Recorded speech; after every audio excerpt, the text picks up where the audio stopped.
लालची lorry driver. Shyamu को पढ़ने लिखने का जरा भी शौक नहीं था। उसे तो बस ट्रक चलाने की ही लगी रहती थी। उसने अपना ड्राइविंग लाइसेंस भी बनवा लिया था, लेकिन एक दिन उसके पापा, जो खुद ट्रक ड्राइवर थे, उन्होंने उसका लाइसेंस लेकर अपने पास रख लिया और कहा, बेटा अभी तुम्हारी उम्र नहीं है ट्रक चलाने की, अभी तुम पढ़ लिख लो।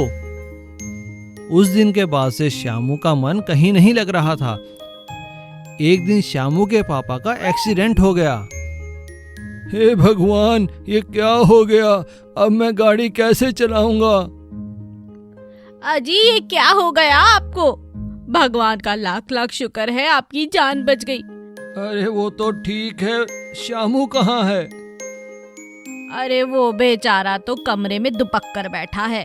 आज रिजल्ट जो निकल गया, फिर से फेल हो गया है बेचारा। बुलाओ उसे। श्यामू अपने पापा के पास आता है।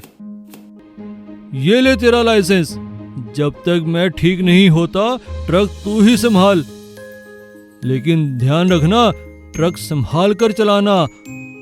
आप चिंता ना करें पिताजी, मैं बिल्कुल ध्यान रखूंगा। लेकिन ट्रक चलाते ही श्यामू ने बिल्कुल उल्टा किया। वह ट्रक में बड़े जोर जोर के गाने लगाता, अपने दोस्तों को उसमें बिठा देता, लिफ्ट देता और खूब मजे करता। अरे श्यामू, मुझे शहर तक छोड़ दे, बस का किराया तू ही रख लेना।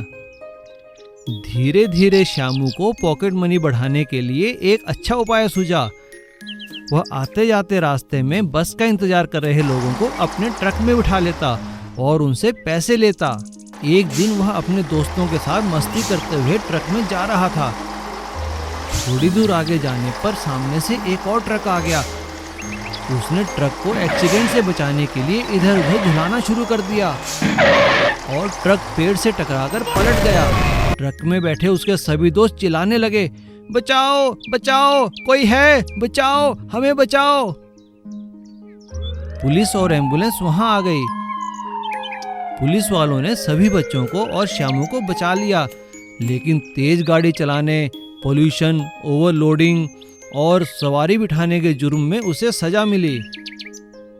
मुसीबत के समय में श्यामू का कोई भी दोस्त उसके काम नहीं आया। श्यामू इस बात से बहुत शर्मिंदा हुआ और उसने अपने पिताजी से कहा, पिताजी मुझे माफ करना।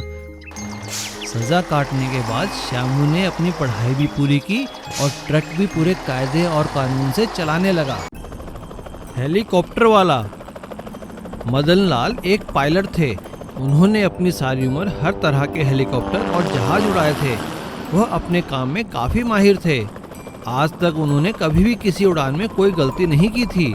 उन्होंने समय से पहले रिटायरमेंट लेकर अपने गांव में रहने का विचार किया। रिटायरमेंट वाले दिन, मदन लाल जी, आप रिटायर हो रहे हो? क्यों? आप तो अभी भी हेलीकॉप्टर और जहाज चलाने के काबिल हैं। अब आपके आगे के प्लान क्या हैं? अभी मैंने कुछ नहीं सोचा है, अभी कुछ दिन आराम करूंगा। रिटायरमेंट पार्टी खत्म होते ही मदन लाल अपनी पत्नी सुधा के साथ अपने गांव में आकर रहने लगते हैं। उनका गांव एक पहाड़ी क्षेत्र पार करके था, जहां आने जाने के लिए नदी और पहाड़ पार करने पड़ते थे और वहां आने जाने के लिए सिर्फ एक ही सड़क थी। कई दिन बीत जाते हैं। एक दिन काफी तेज बारिश होने के कारण गांव की ओर आने वाली एकमात्र सड़क बंद हो जाती है।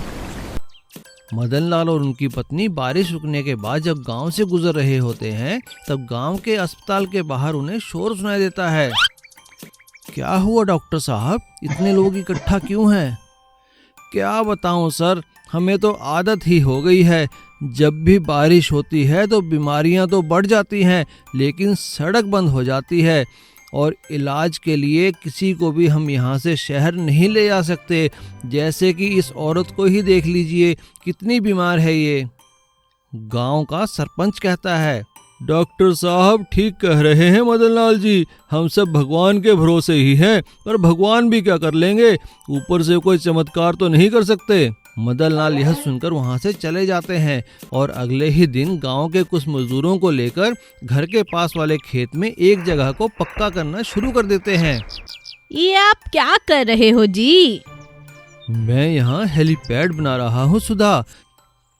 मैंने चिमन भाई से बात की है, उनके पास एक अच्छी हालत में और सही दाम में एक हेलीकॉप्टर बिकाऊ है।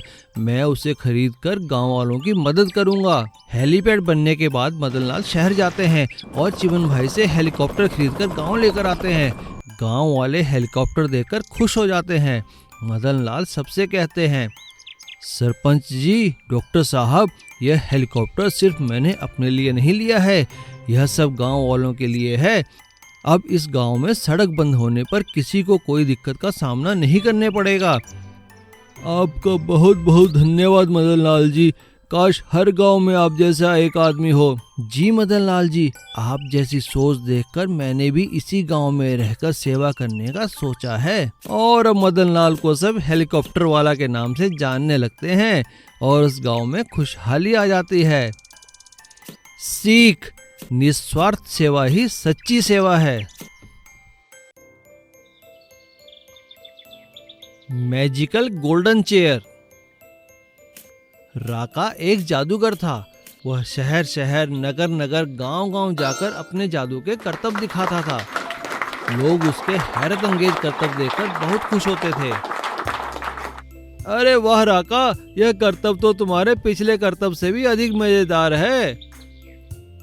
धन्यवाद, शुक्रिया, मेहरबानी। मगर राका की एक आदत थी, वह एक कुर्सी पर बैठकर ही अपने करतब दिखाता था। जब भी कोई राका से पूछता कि राका, तुम हमेशा इस कुर्सी पर बैठकर ही करतब क्यों दिखाते हो, तो राका कहता, यह मेरी गोल्डन चेयर है, गोल्डन चेयर। एक दिन दो चोर राका की यह बात सुन लेते हैं। अरे यार सुरेश, आज राका की गोल्डन चेयर ही चुराते हैं, गोल्ड है गोल्ड।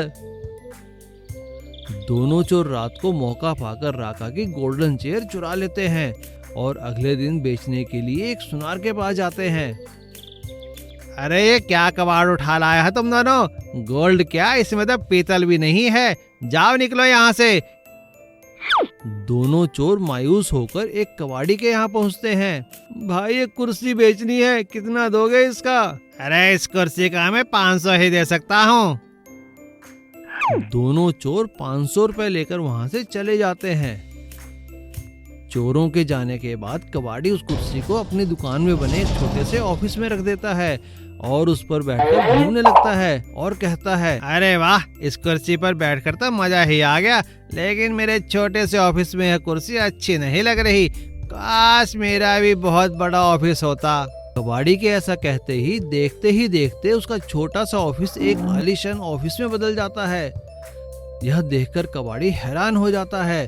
कबाड़ी समझ गया कि यह कुर्सी कोई आम कुर्सी नहीं बल्कि जादुई कुर्सी है।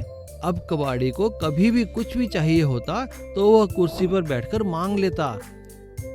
इधर जादूगर राका अपनी कुर्सी के चोरी हो जाने से बहुत परेशान था। जब उसके पास कबाड़ी की एकदम से हुई तरक्की और कुर्सी की खबर पहुंची तो वह सीधा कबाड़ी के पास गया। यह कुर्सी मेरी है, आप मुझे यह दे दो।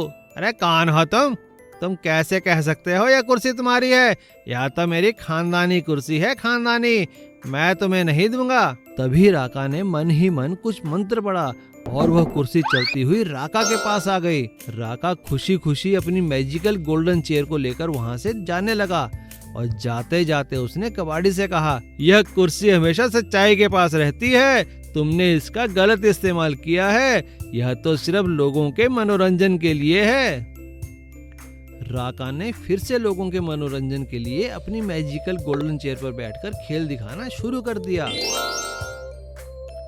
सीख, सही काम का फल हमेशा सही ही निकलता है। मटन सूप वाला। रामू नानक नगर में रहता था। वह नगर के बाजार में मटन सूप का ठेला लगाता था। वह काफी अच्छा मटन सूप बनाता था। उसका बनाया सूप पीने लोग दूर दूर से आते थे। अरे भाई, आज बाजार आए हैं तो रामू के यहाँ का मटन सूप पिए बिना नहीं जाएंगे। हाँ, तो चलो, देर किस बात की है। वह दोनों रामू के ठेले पर जाते हैं। भैया 1 प्लेट मटन सूप देना। कैसा चाहिए साहब, तीखा या नॉर्मल? अरे वाह, तुम्हारे पास तो मटन सूप की भी कई वैरायटी है। अच्छा चलो, तीखा ही दे दो। वह दोनों मटन सूप पीकर रामू की तारीफ करते हैं। जी शुक्रिया जनाब। इसी तरह समय बीतता जाता है और रामू का मटन सूप और भी मशहूर हो जाता है। एक दिन एक लड़का और लड़की रामू के ठेले पर सूप पीने आते हैं। भैया, तुम्हें तो कुकिंग कंपटीशन में पार्टिसिपेट करना चाहिए। अरे नहीं बहन जी, ये कंपटीशन वगैरह हमारे बस की बात नहीं। क्यों रामू, तुम तो इतना अच्छा मटर सूप बनाते हो। अरे नहीं साहब, यह सब तो आप बड़े लोगों की सोच है, मैं तो बस आप लोगों की सेवा कर रहा हूँ। वह लड़का और लड़की रामू को कुकिंग कंपटीशन का फॉर्म देकर वहाँ से चले जाते हैं। रात को घर पहुंचकर रामू फॉर्म देखता है और कुकिंग कंपटीशन में हिस्सा लेने के लिए अपना मन बना लेता है। कुकिंग कंपटीशन शुरू हो जाता है। पहले ही दिन बाकी सभी प्रतियोगी रामू का मजाक उड़ाते हैं। अरे देखो भाई, यही दिन देखने बाकी थे, अब तो यहाँ ठेले वाले भी हिस्सा लेने लगे हैं। हाँ हाँ, तुम सही कह रहे हो। इन लोगों को खान पान का क्या पता। हाँ, यूं ही आ गए मुंह उठाकर। रामू उनकी बात पर ध्यान न देकर अपने खाने पर ध्यान देता है और पहले ही राउंड में जजेस की निगाह में आ जाता है। अरे वाह रामू, तुमने तो बड़ी स्वादिष्ट डिश बनाई है। शाबाश, ऐसे ही काम करते रहो।